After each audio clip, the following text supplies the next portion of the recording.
देवभूमि उत्तराखंड पौराणिक किस्सों, कहानियों और लोगों की आस्था से जुड़ा एक क्षेत्र है। ऐसा ही एक क्षेत्र है नैनीताल ज़िले का मुक्तेश्वर कस्बा।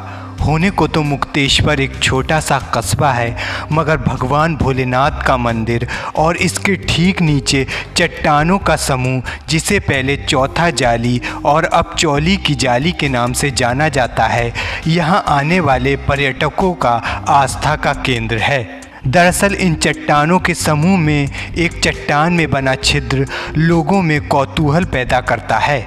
इस छिद्र को लेकर तमाम कहानियाँ और किस्से भी प्रचलित हैं, मगर हाँ इतना ज़रूर है कि शिवरात्रि के मौके पर इस छिद्र को पार करने के लिए तमाम महिलाएं पंक्ति लगाए खड़ी नज़र आती हैं और उन महिलाओं में सबसे ज़्यादा तादाद उन महिलाओं की होती है जिन्हें किसी न किसी कारणवश संतान सुख प्राप्त नहीं हुआ।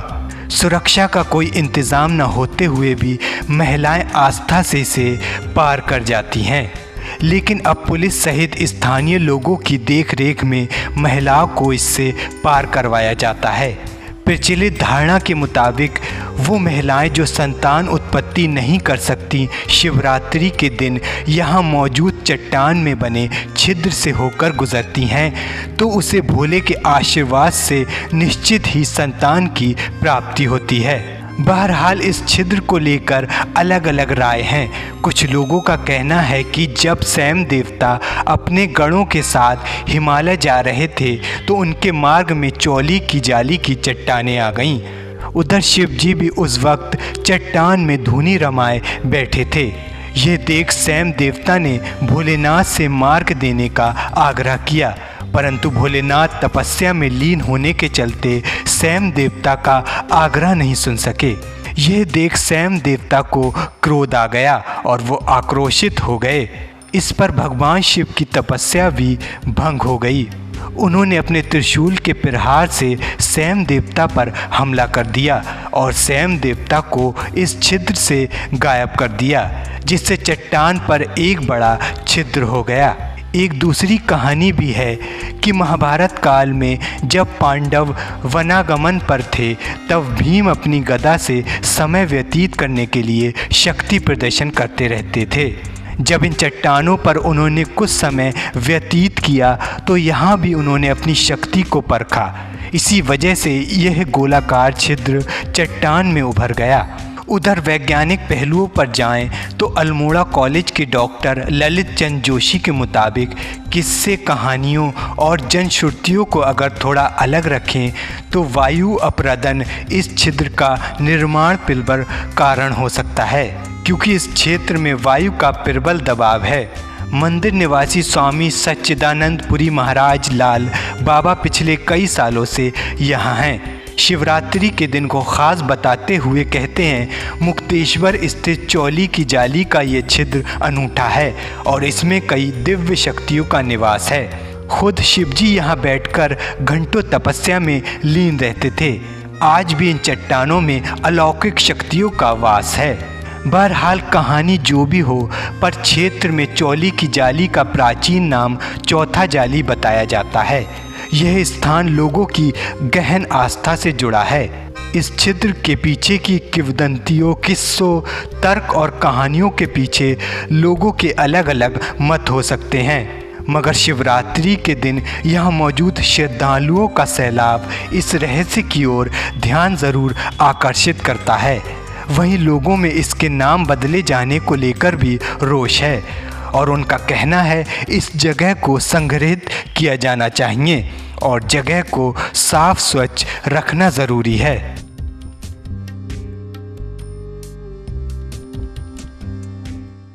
मैं मुक्तेश्वर का ही निवासी हूँ और मंदिर में जो परिक्रमा वाला रास्ता है मंदिर का, जो करीबन 100 मीटर नीचे स्थित है, वहाँ पर चौथी की जाली है, जिसे नाम से चौली की जाली नाम से भी जाना जाता है। वहाँ पर मान्यता यह है कि शिवरात्रि के दिन कोई भी निसंतान दंपति, अगर उसमें से महिला वहाँ पर जो सुराग है उसमें से निकलती है तो उसकी मनोकामना पूर्ण होती है। और उस चट्टान में पीछे की तरफ से वहाँ पर तलवार के निशान है, शिव जी के प्रतिमा बनती है, ऐसे कई साक्ष्य वहाँ पर हैं। और कहा जाता है पुराने काल में वहाँ पर देवता और असुरों का युद्ध हुआ था।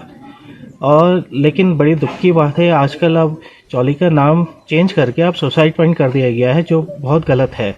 उसका नाम सुसाइड पॉइंट नहीं होना चाहिए और वैसायीकरण नहीं होना चाहिए वहाँ पर। धन्यवाद। एक चौथी जाली नाम की स्थान भी है, जिस स्थान में पहले के लोगों का कहानी है कि एक यहाँ पर बहुत बड़ा चट्टान है, उस चट्टान के बीच में एक बड़ा होल है।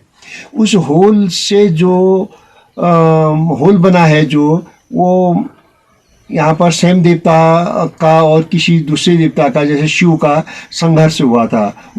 शिव ने ऊपर से एक त्रिशूल अपना नीचे फेंका और उस जगह होल बना दिया, उस होल से उनको गायब कर दिया।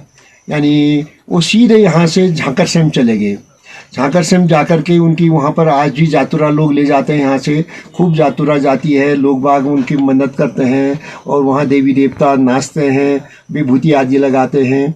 तो वास्तव में ये जगह इतनी पवित्र हो चुकी है, जब किसी का संतान नहीं होती है, जब किसी की संतान नहीं हुई तो उस होल से नीचे से ऊपर आकर के प्रवेश होते हैं तो उसकी संतान भी होती है।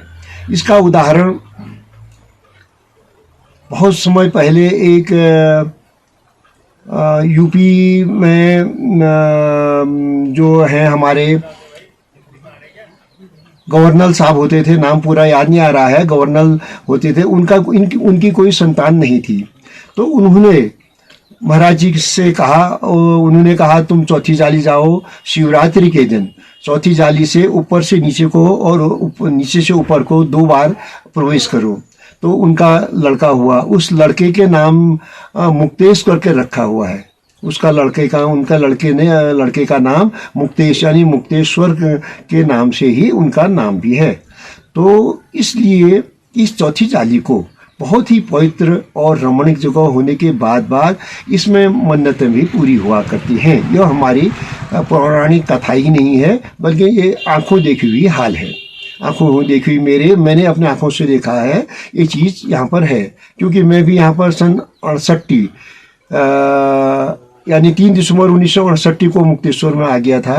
तब से मैं ये देख रहा हूँ कि दिन प्रतिदिन यहाँ पर लोग सैलानी बढ़ते जा रहे हैं और उस होल की पूजा पाठ आदि, वहाँ पर बैठना, फोटो खिंचाना आदि जो है ये करते रह रहे हैं और लगभग सभी लोगों उससे संतुष्ट होते हैं। कुछ लोगों ने इसका नाम बिगाड़ करके इसको सुसाइड पॉइंट रख दिया। ये बिल्कुल गलत बात है।